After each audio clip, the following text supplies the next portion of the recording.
Hey everyone, this is part 6 of our Get Used to Different series.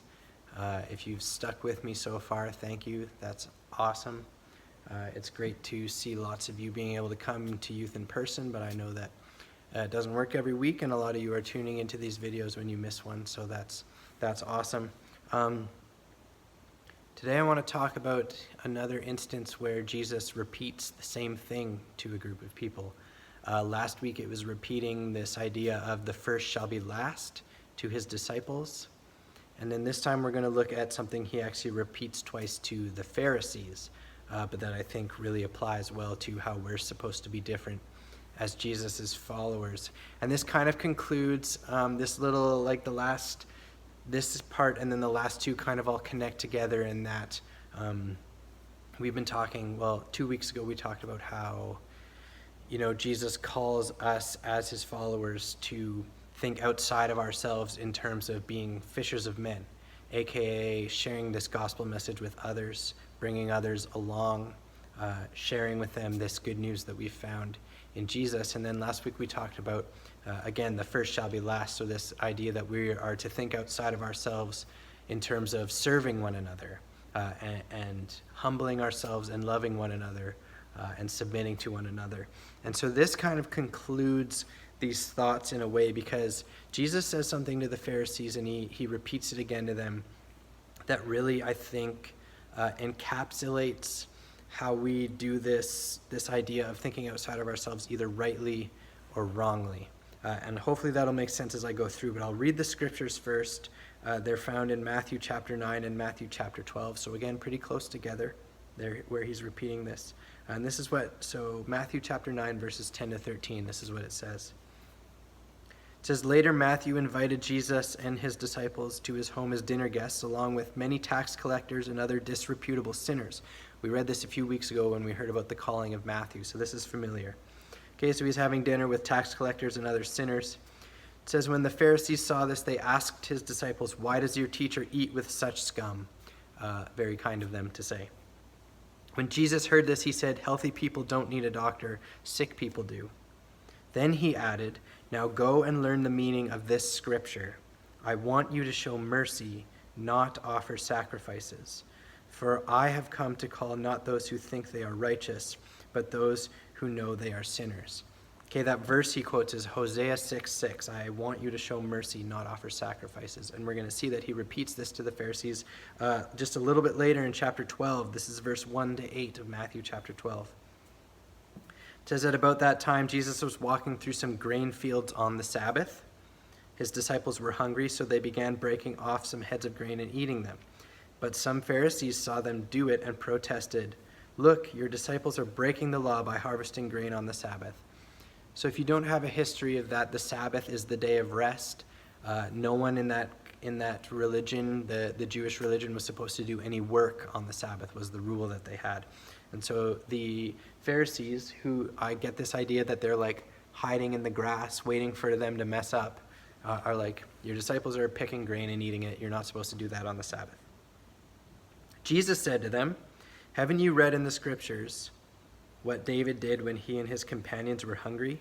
He went into the house of God, and he and his companions broke the law by eating the sacred loaves of bread that only priests are allowed to eat.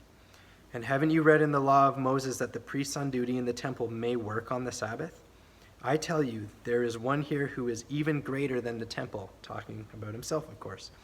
But you would not have condemned my innocent disciples if you knew the meaning of this scripture. I want you to show mercy, not offer sacrifices. For the Son of Man is Lord, even over the Sabbath. Okay, he repeats that verse again. I want you to show mercy, not offer sacrifices. He said you would not be condemning my disciples, who are innocent, by the way, if you knew what that meant.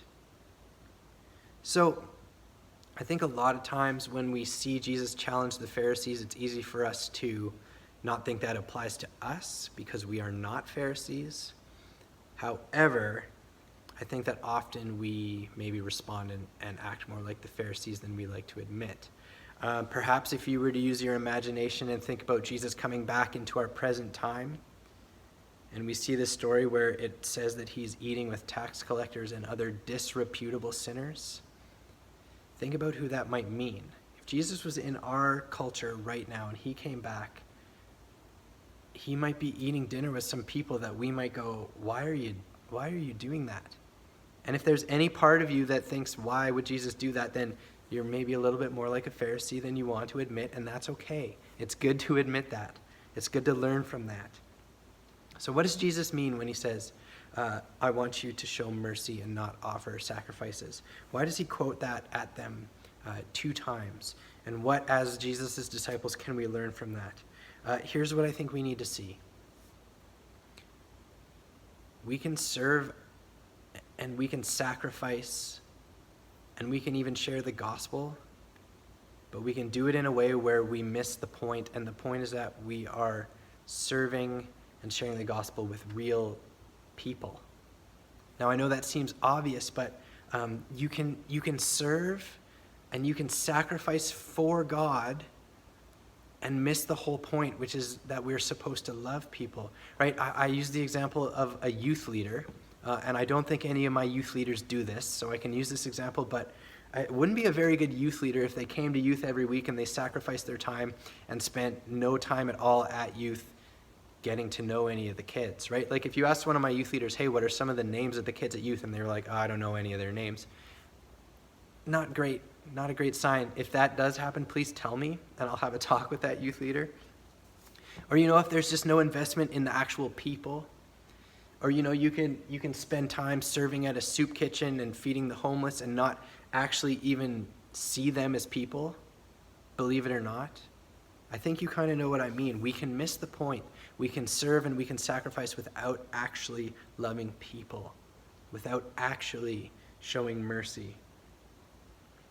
I think what Jesus is trying to tell us, and this is loaded. There's a lot of things that I think Jesus is trying to tell us, but the key thing I want to focus on is that mercy is when we show compassion and forgiveness to someone, even when we have power over them, even when they perhaps don't deserve it.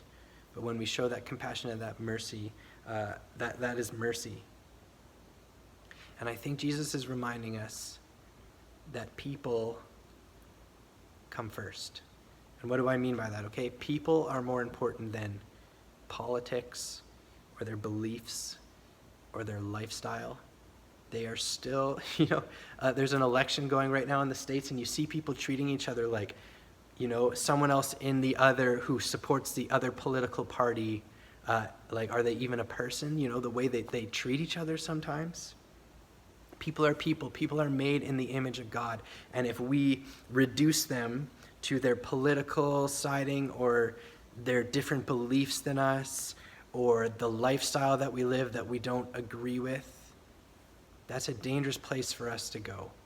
They are still people. They're still made in the image of God. They still deserve mercy. And so the last 2 weeks before this, we talked about sharing the gospel with someone and serving someone. You know where the best place to start with if you want to share the gospel with someone effectively? I think the best place to start? Start by actually caring about them as a person. Start by actually showing them that you care about them as a person.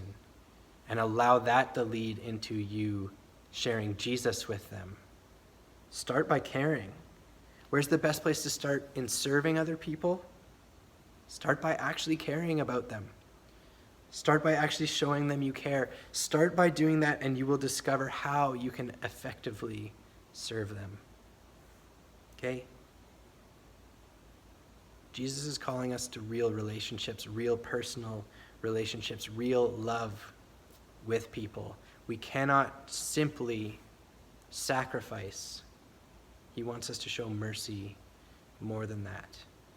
And so when we serve, when we share the gospel, when we think outside of ourselves, we cannot forget that the true purpose of that is to love people. It's to love people. And that is what we need to focus on first and foremost, how we can actually care for people. Now, I think there's a whole lot more that we could get into that verse, but I'm just going to focus on that for now. That key point, that we cannot forget that in all of this, in our serving of Jesus, in our serving of God, in our sacrificing for him, what is most important and what he desires is that we show mercy. And that means that we care and we show kindness and respect and love to the people that we are sharing the gospel with and serving and living life with. Okay, hopefully that makes sense. Thank you again for tuning in.